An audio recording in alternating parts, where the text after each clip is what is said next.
8th female to have received that award. और इतने variety of roles किए हैं उन्होंने अपनी लाइफ में, कोई एक रोल मतलब रिपीट नहीं किया। हाँ, नहीं किया। जब ये लोग शूटिंग कर रहे थे तो शूटिंग देखते देखते देखते असली डकैत आ गए थे।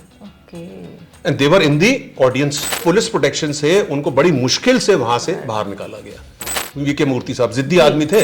वो ये कि वो कहते थे मत बनाओ, फ्लॉप जाएगी, पिट जाओगे। Hi Monica. Hi. I heard a very funny sort of a story some years back कि एक ऑथर थी, एक रिपोर्टर थी जो एक बहुत ही फेमस फिल्म एक्ट्रेस का एक बायोग्राफी करना चाहती थी।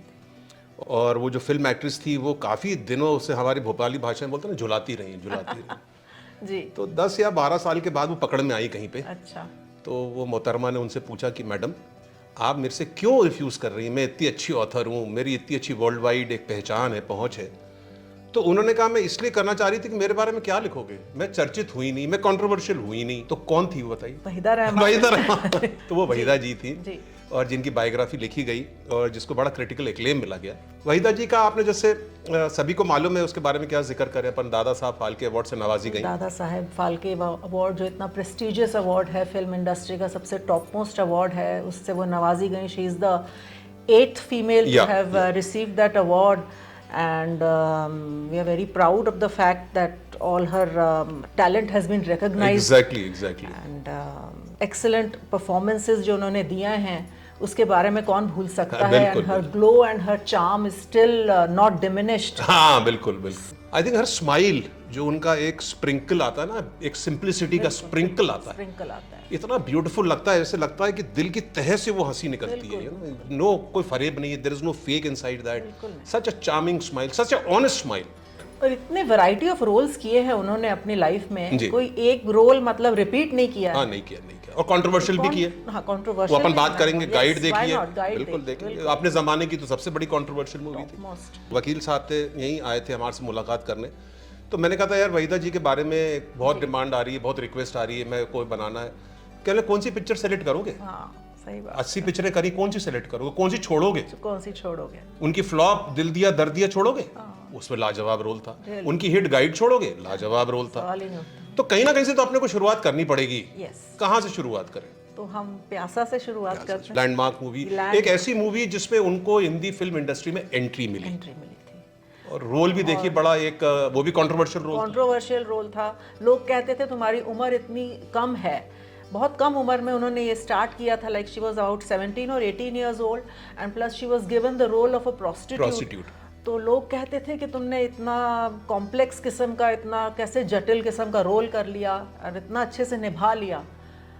तो इसके लिए वो कहती है कि इसके लिए जो मैंने डांस सीखा था अपने लाइफ में, भरतनाट्यम जो सीखा था, तो उसके वो सारे जो अभिनय और मुद्राएं हैं वो मेरी बहुत काम में आई, जो मेरी ट्रेनिंग जो मुझे मिली थी।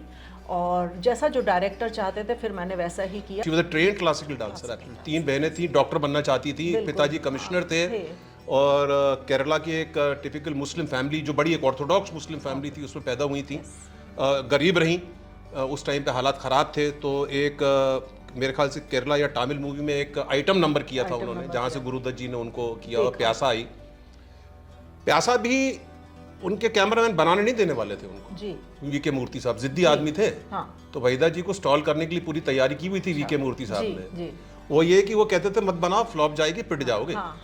तो वीके मूर्ति साहब को बहुत मुद्दत के बाद फिर उन्होंने बोला मैं तो अब बनाऊंगा ही बनाऊंगा। तो प्यासा मेकिंग में आई, जिससे उनकी शुरुआत हुई, कमर्शियल सक्सेस रही। गुरुदत्त के साथ तो उनका लिंकअप था ही, इसमें कोई डाउट नहीं है।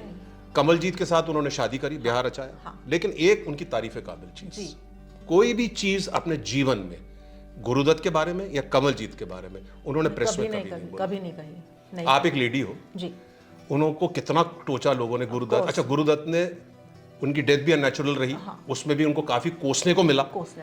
She was to be blamed कि देखो तुम्हारे कारण उसने ये किया, but she kept quiet, she maintained her dignity. That is remarkable about Waheeda. Never has been even a sentence spoken about Gurudत्त जी, against Gurudत्त जी। सिर्फ एडमायर किया कि वो एक बेहतरीन डायरेक्टर थे and I am very like lucky to have him as my director. पर एक जगह उन्होंने अपनी सीमा बांध ली थी मोनिका साहब, बीवी गुलाम के बाद she refuse to act with him. उसके बाद उन्होंने मना कर दिया था। क्या हो सकता है कि वो उनको उस चीज का एहसास हो गया हो कि वो मैरिड थे, या I don't know, but then she withdrew into a shell as far as Guru Dutt was concerned.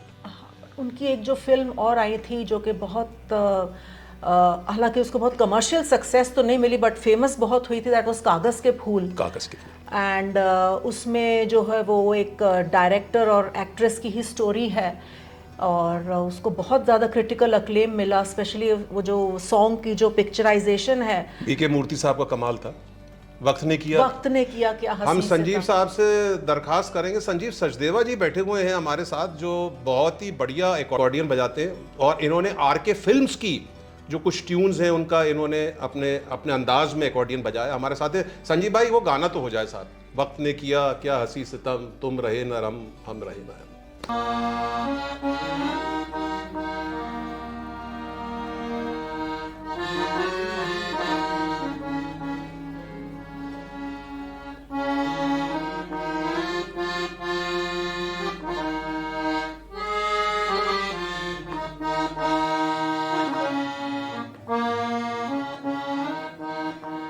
क्या बात है साहब, मजा आ गया, मजा आ गया। कागज के फूल हिंदुस्तान की पहली सिनेमास्कोप फिल्म थी, फर्स्ट। उनकी जो ब्यूटी थी, जिसे कहते हैं ना साइलेंट ब्यूटी, एकदम जो अंडरप्लेड ब्यूटी थी मोनिका। अगर कागज के फूल में जो पहली मुलाकात, जहां तक मुझे याद आ रही, बड़ी पुरानी पिक्चर है, ब्लैक एंड व्हाइट मूवी थी, कि पानी गिरता रहता है और गुरुदत्त जी का पेटेंट, वो जो लंबा ओवरकोट पहनते हैं, वहीदा जी कहीं से आती रहती हैं, पेड़ के नीचे खड़े हो जाते हैं, हल्की बौछार गिरती रहती है, रिमझिम पानी गिरता रहता है, गुरुदत्त जी की सिगार चलती रहती है और ये आगे खड़ी हो जाती हैं। जो खूबसूरती जो थी उनकी, जो एक वर्जिन ब्यूटी थी, अगर आप याद करिए, आप खुद एक औरत हैं, कि शी कैरिड फॉरवर्ड टू चौदहवीं का चांद।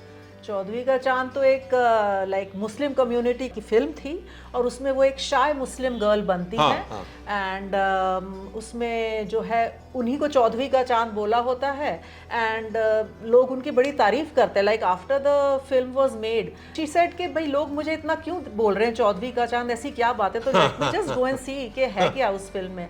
तो उन्होंने खुद कहा है कि जब मैंने वो फिल्म में अपने आप को देखा तो मुझे वाकई लगा कि मेरे को बड़े अच्छे से जो है मुझे पेश किया गया है and I am looking very beautiful. She was looking very beautiful, no doubt. मैंने इनको बेंगलोर में देखा था करीब 1982 में। अच्छा। एक होटल एयरपोर्ट है, तो ये मैं किसी काम से जा रहा था तो ये बाहर निकली। She is just what she looks inside the movie. Except movies में तो थोड़ा वो कैमरा और लाइट से आपका फेस को ग्लो करवा देते हैं, पर इतनी अट्रैक्टिव है, गोरी नहीं है, सांवली है, थोड़ी हाइट कम है, पर इतनी अट्रैक्टिव लेडी है, जैसे मैंने कहा, मोर बिकॉज ऑफ जेन्युइननेस, जो उनकी ट्रुथ है वो झलकती है उनके चेहरे पे। चलिए, चौदहवीं के चांद से अपन गुरुदत्त जी की आखिरी के साथ जो उन्होंने किया, जैसे मैंने बताया, उसके बाद उन्होंने ही अपनी तरफ से एक डिस्टेंस क्रिएट कर लिया था और बोला कभी नहीं उन्होंने गुरुदत्त के बारे में। साहब बीवी और गुलाम, तो उसमें वो गुरुदत्त जी की वाइफ बनती हैं। मतलब पहले तो प्रेमिका रहती है, फिर वो लोग आ जाते हैं, इकट्ठे हो जाते हैं, प्लस उस सामने इतने महान कलाकार भी थे उनके, लाइक गुरुदत्त जी अपने आप में थे, उसके बाद मीना कुमारी, रहमान जी, इन सब के सामने जो है उन्होंने इतना अच्छे से अपना जो रोल निभाया है कि वो काबिले तारीफ है। In fact she was nominated for the best supporting actress for Filmfare जी। एंड इस फिल्म को भी बहुत नेशनल और इंटरनेशनल जो है तारीफ मिली थी, अप्रिसिएशन मिली थी। नहीं, बिल्कुल बिल्कुल। एंड इसका भी एक बड़ा मजेदार किस्सा है मोनिका। वो जब पिक्चर कास्ट कर रहे थे गुरुदत्त, क्योंकि गुरुदत्त के साथ इनकी नजदीकियां बहुत थी, तो ये पीछे पड़ी थी गुरुदत्त के, मेरे को वो बड़ी बहू का रोल दो। ये पीछे पड़ी, ये मैंने उनका रेडियो में सुना। और फिर एक हमारे उन्के ही दूर के रिश्तेदार हैं, तो वो बता रहे थे, जिद पकड़ ली थी इन्होंने कि नहीं, मैं तो वो बड़ी बहू का रोल करूंगी। गुरुदत्त जी का जो स्वभाव था वो चुपचाप रहते थे, उन्होंने ज्यादा कोई लिफ्ट मारी नहीं होगी, उनकी तो सिगार चलती थी, खामोश रहते थे। उनका शूटिंग आ गई, कहला मैं शूटिंग वूटिंग नहीं करने वाली, मुझे बड़ी बहू का ही रोल चाहिए। क्या मैं उतनी खराब एक्ट्रेस हूँ? तब उन्होंने उनको समझाया, उनका नहीं, आप खराब एक्ट्रेस नहीं है, पर आप उतनी बुजुर्ग नहीं दिखती जितनी मीना कुमारी दिखती। That role requires maturity. Then she agreed कि ठीक, मैं I will do that role. पर क्या उनका भी परफॉर्मेंस रहा, बहुत खूबसूरत, बहुत सुंदर। तो ये गुरुदत्त चैप्टर उनकी जिंदगी का यहाँ पे समाप्त हो जाता है। और मैंने फिर बताया, तीसरी बार इसलिए बोल रहा हूँ कि हैट्स ऑफ टू हर, इतना ग्रेसफुली उन्होंने हैंडल किया उस चीज। जबा का रोल था। जबा। अब अपन साहब बीवी गुलाम से आते हैं उनकी दूसरी लैंडमार्क मूवीज में, तो क्यों ना अपन ऐसे स्टेज पे गाइड और नीलकमल को कवर करें। क्या बात है, बिल्कुल। गाइड बताइए। विजय आनंद जी की मैग्नम ओपस, हाँ, iconic performances by Vanita ji and I mean all, उसमें सब चीज़ें, उनके सब एस्पेक्ट्स जो हैं फिल्म के इतने परफेक्ट थे, क्या कहें डायरेक्शन को कहें, म्यूजिक डायरेक्शन को कहें, एक्टिंग को कहें, क्या कहें, everything was like excellent, perfect. And she plays the role of Rosie, who is married to Kishore Sahu. Kishore Sahu जो एक्टर थे, आर्कियोलॉजिस्ट, उसमें शायद उनका नाम किशोर साहू था. Kishore Sahu, real name real Marco थे. मार्को. हाँ. तो मार्को जी से शादी होती है, जो कि उम्र में बहुत बड़े भी होते हैं, और उनसे उनकी कोई खास ट्यूनिंग बैठती नहीं है, फैमिली लाइफ उनकी ठीक नहीं रहती है. She is portrayed as a very strong willed woman, and she has the guts to go out of the marriage because she is not happy with that man, and plus she goes ahead and has a romantic relationship with the guide himself, Raju guide, and plus जो उनका passion होता है dancing का, तो वो अपने passion को follow करती हैं, and she becomes a very famous dancer. और ये उनकी रिलेशनशिप, इतने इसके गाने खूबसूरत थे कि संजीव भाई कौन सा गाना बजवाएंगे गाइड का?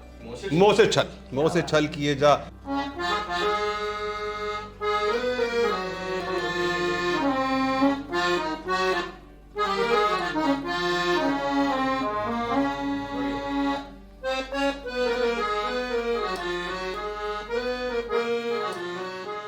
मुंह से छल किए जा जैसे खत्म होता है तो गाना दूसरा चालू होता है, क्या से क्या हो गया बेवफा. क्या गाने थे.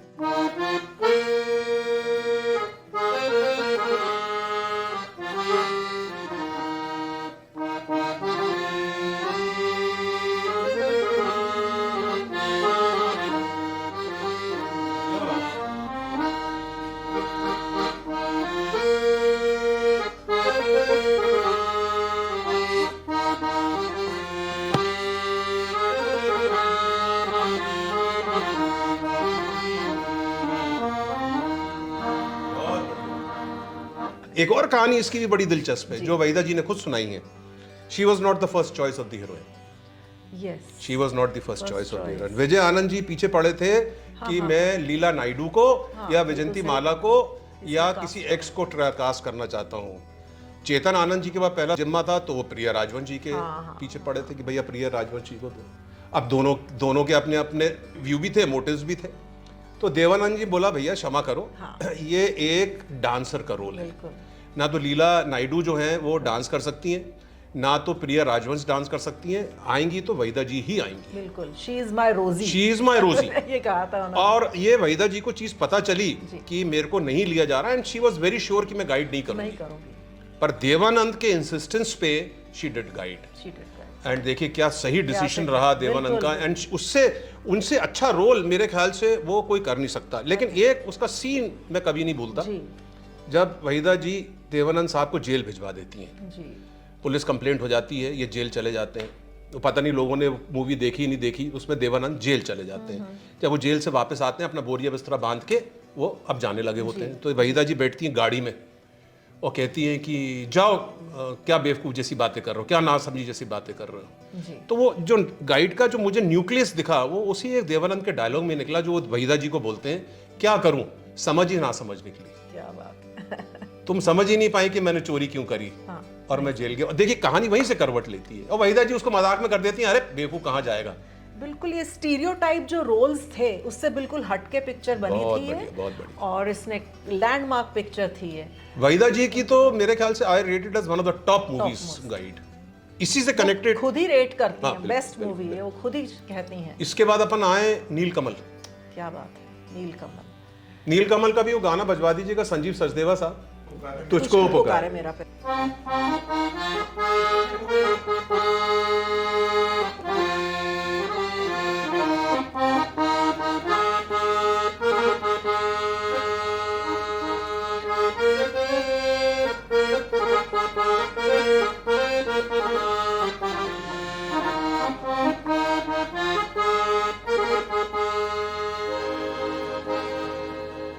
तो लैंडमार्क गाना उसमें वो रीइंकार्नेशन वाली मूवी है, तो जिसमें अच्छा उन्हें कई बार जो फिल्म के डायरेक्टर्स थे वो बहुत कहते थे कि तुम्हारा जैसे इसमें तो उनका नाम नीलकमल रहता है जो पहले में, तो आप जो है नीले कलर के लेंस लगाइए क्योंकि आपका नाम नीलकमल, बट शी रिफ्यूज्ड कि मैं जैसी हूँ मैं तो वैसी ही रहूँगी। और वैसे और भी फिल्मों में उन्होंने ये अपना रखा है कि मैं मतलब इस टाइप के कपड़े नहीं पहनूंगी, मुझे इस टाइप के जो डांस के मूव्स है वो मत कराइएगा। तो वो उनकी अपनी जो एक पहचान, मेरे ख्याल से मुझे याद है एक बाजी करके मूवी आई थी, उसमें शायद उन्होंने नी के तक एक, नहीं वो शॉर्ट तो कभी पहनी नहीं उन्होंने, नी के यहाँ तक वो मैडी कहते थे, क्या कहते हैं, मिडी कहते हैं, सॉरी मैं बोल रहा हूँ, मिडी होती है। तो यहाँ तक उन्होंने एक बार मैंने उनको देखा है वो ड्रेस पहने हुए, मुझे कभी नहीं लगा कि उन्होंने जिंदगी में मेकअप किया हो, जैसा फेस था बिल्कुल वैसे ही। इससे नीलकमल से जुड़ी एक और कहानी मोनिका बहुत मजेदार है, गाइड रोजी, हाँ राइट, कृष्ण, नीलकमल सेकंड पार्ट में सीता। अब जो डायरेक्टर साहब थे उनके लिए, यार क्या कर रही हो भैया, तुम वहां रोजी कर रही हो, मेरी नीलकमल तो पिट जाएगी, तो तुम गाइड छोड़ दो। कहले मैं दोनों नहीं छोड़ूंगी और दोनों हिट जाएंगे। Now that was her confidence, she was so sure about her roles, she said it is Waheeda Rehman, no it is Rosie and it is Sita. She play role में वो बिल्कुल किस तरह से वो अपने आप को डुबा लेती थी कि वो कैरेक्टर ही वैसे ही नजर आती थी। एक साल में आप देखो कि आप सीता का रोल कर रही हो, और उसके कुछ चंद दिनों पहले आपने रोजी का रोल किया जिसमें प्री मैरिटल आपका अफेयर होता है, लेकिन कॉन्फिडेंस देखो दोनों का। तो नीलकमल भी लाजवाब मूवी रही, दोनों हिट गई, एक लैंडमार्क्स मूवी उनकी। अब इनकी नेशनल अवार्ड वाली मूवी पे बात कर लें जो मेरे ख्याल से कई सभी को मालूम होगा, रेशमा जी। उसमें वो एक डेजर्ट में जो पूरा फिल्माया गया है, क्लैंस वुमन बनती हैं ये, तो दो क्लैंस रहते हैं जो आपस में एक दूसरे के दुश्मन रहते हैं, but she has the guts के वो दुश्मन वाला जो क्लैन है उसके सुनील दत्त से प्यार होता है, उनका प्रेम हो जाता है, पर वो प्रेम की वजह से चाहे जैसा भी हो मगर वो हटती नहीं है पीछे, एंड आपस में खैर दोनों परिवारों की दुश्मनी रहती है, पर वो दोनों परिवार खत्म हो जाते हैं मगर उनका प्रेम नहीं खत्म होता। एक्चुअली उनकी ये खासियत थी मोनिका कि वो जो किरदार निभाती थी वो इतना डेप्थ में घुसती थी, वो लगता था वास्तविक में ऐसा है। उनकी आंखें, उनके एक्सप्रेशंस, मैंने बताया ना उनके जो एक्सप्रेशंस थे ना, दे केम फ्रॉम हर हार्ट, जैसे कहते हैं ना अंदर से। वो कहते हैं ना यार आवाज गा रहे हो जरा गले से तो गाओ यार, दिल से गाओ। वो कहते हैं ना अरे यार अच्छे से तो गाओ यार, क्या गले से गा रहे हो, दिल से तो गाओ यार, दिल से गाओ। तो वो दिल से उनका एक जो इमोशन निकलता था। बेचारे सुनील दत्त जी तो पिटे, और राजेंद्र कुमार जी वो पिक्चर देखने गए तो उनका इसको रिलीज ही मत करना भैया, ये तो पिट जाओगे, उनका नहीं मैं तो रिलीज करूंगा, एंड गुड इनफ, ये बिकेम बैंकरप्ट, और उसके बाद तो बसों में सफर किया उन्होंने। पर वहीदा जी को उस मूवी के लिए नेशनल अवार्ड प्राप्त हुआ, जो वाकई बहुत बहुत बढ़िया था, काबिल तारीफ। सुनील दत्त के साथ एक और लैंडमार्क मूवी इनकी, मुझे जीने दो, रियल लोकेशंस में, और इसके सारे गाने फिर हिट थे। संजय साहब कौन सा गाना सुनवाएंगे हमारे को? नदी नारे ना जाओ, नदी नारे ना जाओ, शाम पैया भरू, रात भी है कुछ भीगी, रात भी है कुछ भीगी दी।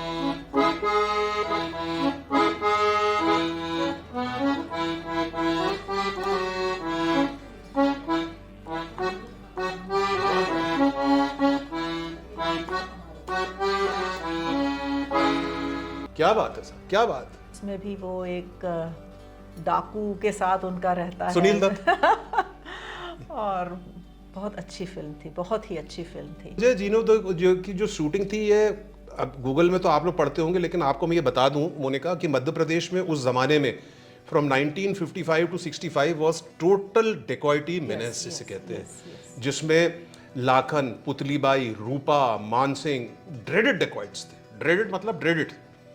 और पान सिंह तोमर का एक बड़ा अच्छा स्टेटमेंट है कि डकैत तो रहते हैं पार्लियामेंट में, डाकू रहते हैं बियर्ड में। उस जमाने के डकैत कभी हार्म नहीं करते थे, क्योंकि वहीदा जी के साथ भी किस्सा हुआ था, ये खुद उन्होंने नरेट किया था। जब ये लोग शूटिंग कर रहे थे तो शूटिंग देखते देखते देखते असली डकैत आ गए थे, and they were in the audience. अच्छा, अब उनकी तमन्ना क्या होती है, डकैत करेंगे कुछ नहीं, जैसे वीरप्पन राजकुमार को उठा के ले गए थे, किया कुछ नहीं, फिरौती ली, छोड़ दिया। उनका मेन था कि भाई हीरोइन हमारे घर आई, लेकिन कबाड़ा हो जाता वहीदा जी का। तो पुलिस प्रोटेक्शन से उनको बड़ी मुश्किल से वहां से बाहर निकाला गया। तो वो मुझे जीनो दो की एक एक्चुअल लोकेशंस में शूट हुई थी। और जैसे मैंने जिक्र किया उस जमाने में तो कितना डेकोरेटिव मेहनत था। हाँ। और पर ये सुनील दत्त जी की खासियत, उनकी दोनों मूवीज उन्होंने एक्चुअल लोकेशंस में शूट की। बिल्कुल। मुझे जीने दो। उसके बाद मैं सुन रही थी कि एक फिल्म आई थी दिलीप कुमार जी के साथ उनकी, आदमी की शूटिंग का एक बड़ा ही अच्छा किस्सा वो सुनाती हैं कि उन्हें एक ब्राइड के अटायर में उनको सुबह से लेकर शाम तक पूरा मेकअप और अटायर में बिठा दिया गया कि भाई अब तुम्हारा शूट होने वाला है। 9 बजे से बेचारी बैठी थी एंड रात के 9 बज गए और पैकअप हो गया, लेकिन उनकी शूटिंग नहीं हुई and she was with all that attire. तो फिर वो शूटिंग वाले लोग आकर कहते हैं कि मैम आप आज तो आपका हो नहीं पाया, आपका अब कल होगा। तो बट उनका कंडक्ट और उनकी पेशेंस इतनी थी कि वो काबिले तारीफ है। सब लोग बहुत तारीफ करते हैं कि उन्होंने कहा अच्छा आज नहीं हो पाएगा, कल आ जाऊं फिर मैं इसी टाइम पर। that is her simplicity. That is her simplicity. And this scene was narrated by Simi Garewal, जो कि उनकी को स्टार उसमें रही है। आदमी फिल्म में सिमी गरेवाल जी का ये स्टेटमेंट था कि उनको मैं देख रही थी सुबह से लेके रात तक, मगर वो उन्होंने उफ नहीं की कि मैं पूरे अटायर में। ये तो ग्राउंडेड रहती हैं मोनिका, ये जो हीरोइंस जो इतना देखो इनकी कितनी लंबी इनिंग्स रही। और बात की इनिंग्स में आपसे पूछेंगे कौन कौन सी पिक्चरों में काम किया, अपनी मर्जी से काम किया, अपनी मर्जी से काम रोका। She ruled her heart as she liked it. चलिए अपन ये आपने अभी इनका बताया, आदमी का बताया, इनकी आखिरी अदालत एक जो पिक्चर में डिस्कस करना चाहता हूँ, अमिताभ बच्चन। बताइए साहब, अमिताभ बच्चन के साथ तो उनको, अमिताभ बच्चन तो उनकी ऑ में रहते थे, उनको एडोर करते थे, बहुत फैन एड्यूलेशन था उनका, बहुत उनको वो एलिगेंट ब्यूटी मानते थे कि she was an elegant beauty. और उसमें उनको खास बहुत चाह थी कि मैं वहीदा जी के साथ कभी रोल निभाऊं, तो उनको मौका मिला अदालत फिल्म में, तो she was portrayed as his wife and बड़ा अच्छा रोल था उनका। और उन्होंने जिस हिसाब से एक सीन में दिखाते हैं कि वो एक दुश्मन उनके पति के ऊपर कैसे वो गन से एम कर रहा है and how she comes, that was a she dies in that. उसमें एक सीन है अदालत में, देखिए कितना 40 साल पहले देखी मैंने भी कि हाँ मेरे को तो अभी भी याद है। मैंने कोई अभी उसके बारे में पढ़ा तो है नहीं, देखिए मुझे याद आ रहा है क्योंकि उस टाइम पे तो पैसे, टिकट बड़ी सस्ती होती थी, 20-20 पैसे की, तो 3-3 बार देख लेते, कुछ एंटरटेनमेंट होता नहीं था। तो उसमें अमिताभ बच्चन मर्डर करता है, 3 या 4 मर्डर्स करता है एंड वहीदा रहमान नोज कि ये जा रहा है खून करने के लिए। तो जब ये आखिरी खून करने जाता होता है तो दिन भर सोता है, ये दिन भर सोता है और रात को चुपचाप जब सब सोते रहते हैं तो ये उठ के जाता है खून करने के लिए। तो ये वहीदा रहमान उसका ट्राई करती होती हैं, तो ये उड़ जाती है जी। कि एंड उसका जो एक्सप्रेशन, अगर वो आप लोग मूवी अदालत देखें, वो जो एक्सप्रेशन था वहीदा जी का कि कहाँ जात हो, कहाँ जात हो, तो अमिताभ जी कहते हैं हम कहाँ जाते हैं, कब जाते हैं और क्यों जाते हैं, हमसे ना ही पूछा करो क्योंकि हम तुमसे झूठ नहीं बोल पाते। And that was the end of dialogue between Waheeda ji and Amitabh ji. तो लैंडमार्क मूवी अदालत तो आई थिंक पिट गई, लेकिन उसमें वहीदा जी ने जो अंडर प्ले किया अपने कैरेक्टर को, marvellous. Later on she did त्रिशूल। अब देखो त्रिशूल में उनकी माँ थी कहीं बीवी थी, कहीं माँ थी। त्रिशूल में उनकी मदर थी, त्रिशूल में उनकी मदर थी। और यश चोपड़ा जी की पिक्चर, यश चोपड़ा की पिक्चर। लेटर ईयर्स में she also did very matured roles, like I think she came in Delhi 6, उसमें बहुत क्रिटिकल अक्लेम मिला उन्हें, बहुत पायलट की मदर बनती हैं। हाँ, पायलट की मदर बनती हैं। एक आध एनजीओ भी चलाती हैं, क्वाइटली चलाती हैं, बोलती नहीं है, बच्चों के लिए बहुत काम करती हैं। और वो नीम ट्री के ऊपर उन्होंने बहुत फोकस किया है। नीम ट्री, जैसे banyan tree is supposed to be the national tree of India, but इन्हें हेरिटेज ट्री का नाम दिया है नीम ट्री को। और नीम ट्री की बहुत इम्पोर्टेंस जो है वो चाहती है कि सब लोगों को पता चले। तो उन्होंने सुना है साउथ अफ्रीका में बहुत सारे नीम ट्रीज, बहुत सारी सोशल वर्क बहुत करती हैं, बहुत सोशल वर्क करती हैं। अभी मैं बाकी स्टार्स का नाम तो नहीं लूंगा, बड़े बड़े स्टार्स हैं, एक्टर्स हैं, एक्ट्रेस हैं, वो 6 रुपए का दान करते हैं और 6 लाख की पब्लिसिटी करते हैं। इन्होंने कभी कोई पब्लिसिटी नहीं करी, शी इज वेरी क्वाइट। अब इनका इतना मैंने बताया ना, इनका तो जिक्र चलता जाएगा। अंत करें इनकी शादी वाली फिल्म से। जी शगुन, क्या बात है। उस संजीव सरदेवा जी, उसका तो गाना बजवा दीजिएगा सर, शगुन, तुम अपना रंजो गम, या उसका एक और गाना है वो जो दोनों की ड्यूट है इनका, है कंवलजीत का और वहीदा जी का, फूलों का बसेरा हो, चांद का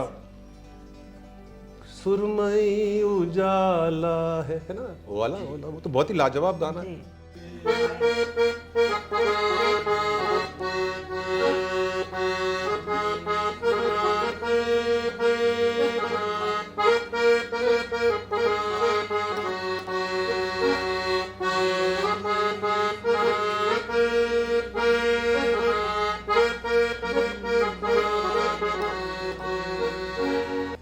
चौसठ या 63 में ये पिक्चर बनी थी जी। और पिट गई थी। हाँ।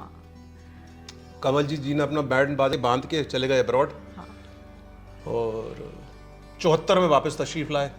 74 में वापस तशरीफ लाए और उनका मन तो बहुत था कि वो वहीदा जी से प्रपोज करें, मगर उन्हें पता नहीं था कि कैसे करना है।